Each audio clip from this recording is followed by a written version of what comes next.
Welcome to the Chronological One-Year Bible, January 11th. Today's reading is Genesis chapter 30, verse 25, through chapter 31, verse 55.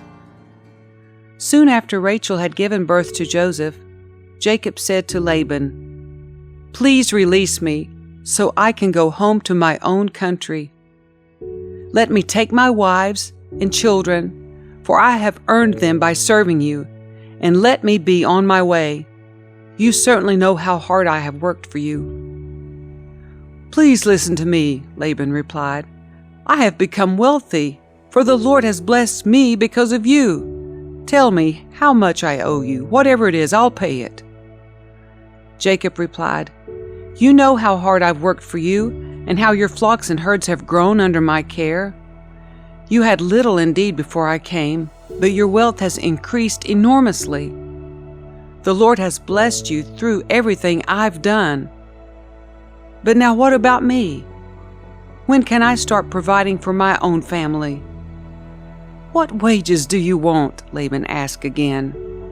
Jacob replied, "Don't give me anything. Just do this one thing, and I'll continue to tend and watch over your flocks. Let me inspect your flocks today and remove all the sheep and goats that are speckled or spotted, along with all the black sheep. Give these to me as my wages. In the future, when you check on the animals you have given me as my wages, you will see that I have been honest. If you find in my flock any goats without speckles or spots, or any sheep that are not black, you will know that I have stolen them from you." "All right," Laban replied, "it will be as you say." But that very day Laban went out and removed the male goats that were streaked and spotted, all the female goats that were speckled and spotted or had white patches, and all the black sheep. He placed them in the care of his own sons, who took them a 3 days' journey from where Jacob was. Meanwhile, Jacob stayed and cared for the rest of Laban's flocks. Then Jacob took some fresh branches from poplar, almond, and plane trees and peeled off strips of bark, making white streaks on them. Then he placed these peeled branches in the watering troughs where the flocks came to drink, for that was where they mated. And when they mated in front of the white streaked branches, they gave birth to young that were streaked, speckled, and spotted. Jacob separated those lambs from Laban's flock, and at mating time he turned the flock to face Laban's animals that were streaked or black. This is how he built his own flock instead of increasing Laban's. Whenever the stronger females were ready to mate, Jacob would place the peeled branches in the watering troughs in front of them. Then they would mate in front of the branches. But he didn't do this with the weaker ones, so the weaker lambs belonged to Laban, and the stronger ones were Jacob's. As a result, Jacob became very wealthy, with large flocks of sheep and goats, female and male servants, and many camels and donkeys. But Jacob soon learned that Laban's sons were grumbling about him. "Jacob has robbed our father of everything," they said. "He has gained all his wealth at our father's expense." And Jacob began to notice a change in Laban's attitude toward him. Then the Lord said to Jacob, "Return to the land of your father and grandfather, and to your relatives there, and I will be with you." So Jacob called Rachel and Leah out to the field where he was watching his flock. He said to them, "I have noticed that your father's attitude toward me has changed, but the God of my father has been with me. You know how hard I have worked for your father, but he has cheated me, changing my wages 10 times. But God has not allowed him to do me any harm, for if he said, 'The speckled animals will be your wages,' the whole flock began to produce speckled young. And when he changed his mind and said, 'The striped animals will be your wages,' then the whole flock produced striped young. In this way God has taken your father's animals and given them to me." One time during the mating season, I had a dream and saw that the male goats mating with the females were streaked, speckled and spotted. Then in my dream the angel of God said to me, Jacob? And I replied, Yes, here I am. The angel said, Look up, and you will see that only the streaked, speckled, and spotted males are mating with the females of your flock. For I have seen how Laban has treated you. I am the God who appeared to you at Bethel, the place where you anointed the pillar of stone and made your vow to me. Now get ready and leave this country and return to the land of your birth. Rachel and Leah responded, That's fine with us. We won't inherit any of our father's wealth anyway. He has reduced our rights to those of foreign women, and after he sold us, he wasted the money you paid him for us. All the wealth God has given you from our father legally belongs to us and our children. So go ahead and do whatever God has told you. So Jacob put his wives and children on camels, and he drove all his livestock in front of him. He packed all the belongings he had acquired in Padan Aram and set out for the land of Canaan, where his father Isaac lived. At the time they left, Laban was some distance away, shearing his sheep. Rachel stole her father's household idols and took them with her. Jacob outwitted Laban the Aramean, for they set out secretly and never told Laban they were leaving. So Jacob took all his possessions with him and crossed the Euphrates River, heading for the hill country of Gilead. 3 days later, Laban was told that Jacob had fled, so he gathered a group of his relatives and set out in hot pursuit. He caught up with Jacob 7 days later in the hill country of Gilead. But the previous night, God had appeared to Laban the Aramean in a dream and told him, I'm warning you, leave Jacob alone. Laban caught up with Jacob as he was camped in the hill country of Gilead, and he set up his camp not far away from Jacob's.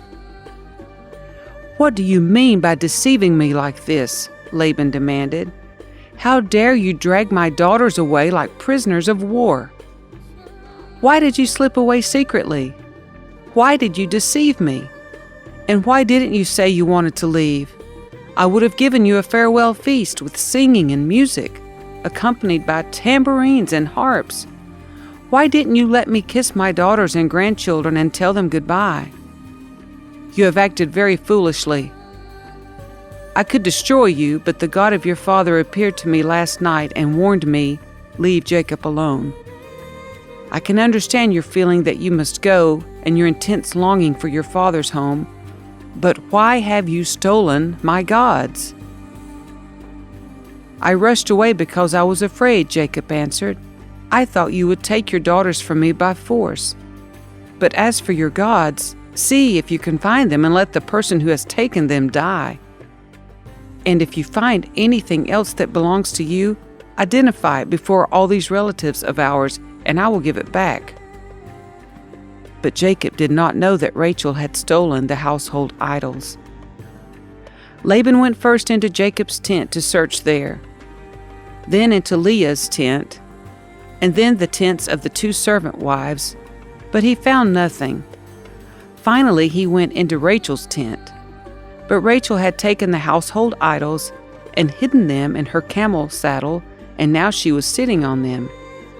When Laban had thoroughly searched her tent without finding them, she said to her father, Please, sir, forgive me if I don't get up for you. I'm having my monthly period. So Laban continued his search, but he could not find the household idols. Then Jacob became very angry, and he challenged Laban. What's my crime? He demanded. What have I done wrong to make you chase after me as though I were a criminal? You have rummaged through everything I own. Now show me what you found that belongs to you. Set it out here, in front of us, before our relatives, for all to see. Let them judge between us. For 20 years I have been with you, caring for your flocks, and all that time your sheep and goats never miscarried. In all those years I never used a single ram of yours for food. If any were attacked and killed by wild animals, I never showed you the carcass and asked you to reduce the count of your flock. No, I took the loss myself. You made me pay for every stolen animal, whether it was taken in broad daylight or in the dark of night. I worked for you through the scorching heat of the day and through cold and sleepless nights. Yes, for 20 years I slaved in your house. I worked for 14 years earning your 2 daughters, and then 6 more years for your flock. And you changed my wages 10 times. In fact, if the God of my father had not been on my side, the God of Abraham and the fearsome God of Isaac, you would have sent me away empty-handed. But God has seen your abuse and my hard work. That is why he appeared to you last night and rebuked you." Then Laban replied to Jacob, "These women are my daughters. These children are my grandchildren, and these flocks are my flocks. In fact, everything you see is mine. But what can I do now about my daughters and their children?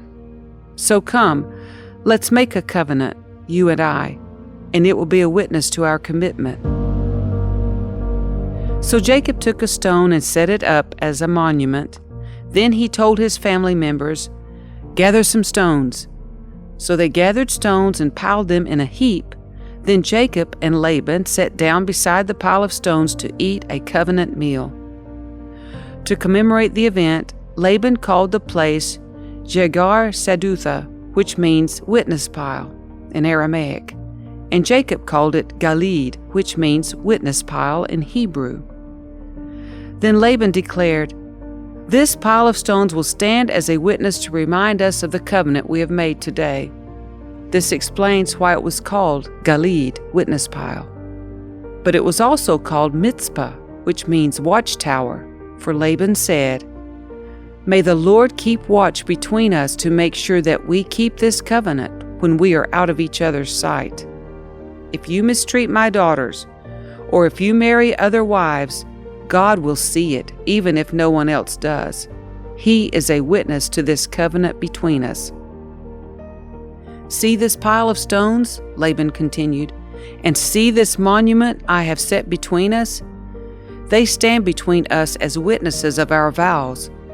I will never pass this pile of stones to harm you, and you must never pass these stones or this monument to harm me. I call on the God of our ancestors, the God of your grandfather Abraham, and the God of my grandfather Nahor, to serve as a judge between us." So Jacob took an oath before the fearsome God of his father Isaac to respect the boundary line. Then Jacob offered a sacrifice to God there on the mountain and invited everyone to a covenant feast. After they had eaten, they spent the night on the mountain. Laban got up early the next morning, and he kissed his grandchildren and his daughters and blessed them. Then he left and returned home.